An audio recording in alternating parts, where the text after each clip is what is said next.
Perhatian untuk semua dosen di seluruh Indonesia.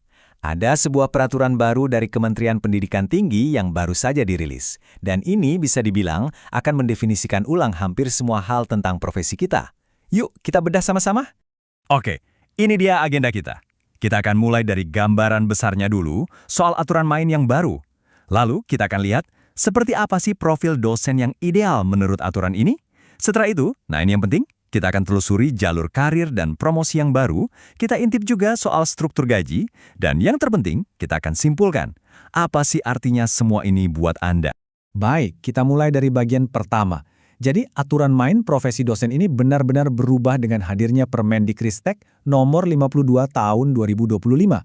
Pertanyaan besarnya kan, kenapa harus ada aturan baru sekarang? Apa sih yang ingin dicapai? Intinya begini, aturan yang lama itu sekarang sudah resmi pensiun. Peraturan baru ini datang dengan sebuah janji, yaitu menciptakan sistem yang lebih efektif, lebih efisien, dan yang paling krusial, memberikan kepastian hukum yang jauh lebih jelas bagi profesi dosen. Jadi ini bukan sekedar update kecil-kecilan ya, ini adalah fondasi baru. Nah, sekarang kita langsung ke pertanyaan yang paling sering muncul di benak Anda kan?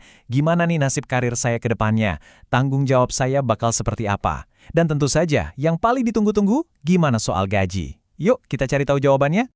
Selanjutnya, mari kita lihat bagaimana aturan ini mendefinisikan kembali peran seorang dosen. Apa sih artinya menjadi dosen di era modern ini? Batasannya sekarang dibuat jadi jauh lebih jelas dan tegas. Nah, ini dia. Di pasal 2 langsung dibuat pemisahan yang sangat jelas. Ada yang namanya dosen tetap yang kerjanya penuh waktu dengan beban minimal 12 SKS. Di sisi lain, ada dosen tidak tetap. Perbedaan mendasar ini, soal beban kerja dan perencanaan kinerja, jadi dasar dari banyak aturan turunan lainnya. Tapi, ada satu hal yang tidak akan pernah berubah. Pasal 1 kembali menegaskan bahwa jantung dari profesi kita adalah Tridharma Perguruan Tinggi, pendidikan, penelitian, dan pengabdian kepada masyarakat.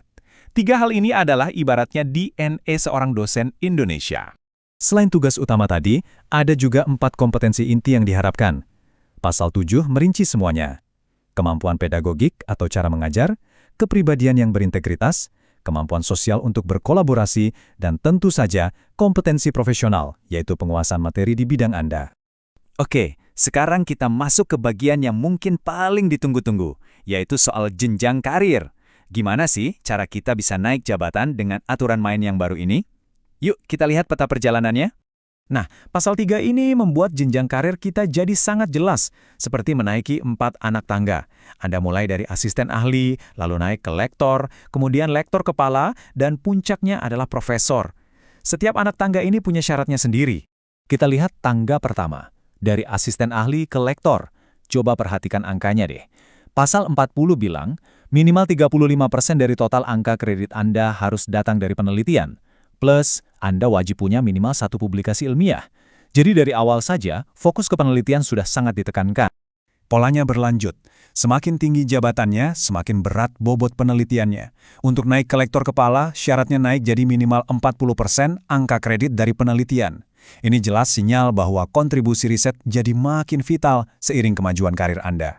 Dan ini dia puncaknya, level tertinggi, menjadi seorang profesor. Pasal 42 ini syaratnya nggak main-main.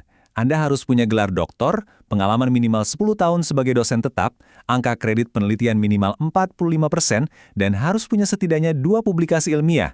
Ini benar-benar pencapaian luar biasa. Oke, kita tahu kalau jenjang karir yang lebih baik, idealnya diikuti dengan penghasilan yang lebih baik juga kan? Nah sekarang, mari kita bedah gimana peraturan baru ini mengatur struktur pendapatan para dosen. Jadi, total penghasilan Anda itu bukan cuma gaji pokok semata. Seperti yang kita lihat di sini, menurut pasal 53 dan 56, ada beberapa komponen penting lain. Ada tunjangan profesi, fungsional, kehormatan, dan khusus. Semua ini membentuk total pendapatan Anda. Nah, coba deh perhatikan angka ini. Ada insentif yang sangat menarik, khususnya untuk para profesor. Pasal 63 secara spesifik menyebutkan bahwa tunjangan kehormatan mereka adalah 2 kali lipat dari gaji pokok. Wow, ini adalah bentuk penghargaan yang sangat signifikan. Lalu bagaimana dengan dosen non-ASN? Tenang, peraturan ini juga memikirkan hal itu. Di bagian lampiran ada tabel penyetaraan yang krusial ini. Tujuannya adalah untuk memastikan bahwa tunjangan profesi yang diterima dosen non-ASN itu setara dengan rekan-rekan mereka yang PNS, berdasarkan jabatan dan masa kerja. Ini langkah besar menuju kesetaraan. Oke, kita sudah membahas banyak sekali detail ya. Sekarang, waktunya kita tarik kesimpulan. Apa sih poin-poin terpenting yang harus Anda ingat dari semua perubahan ini? Jadi, pada dasarnya ada 3 perubahan fundamental dalam kehidupan profesional Anda.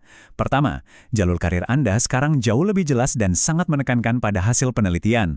Kedua, status Anda sebagai dosen tetap atau tidak tetap kini punya definisi yang baku. Dan ketiga, struktur penghasilan Anda dibuat lebih transparan dan adil, baik untuk ASN maupun non-ASN.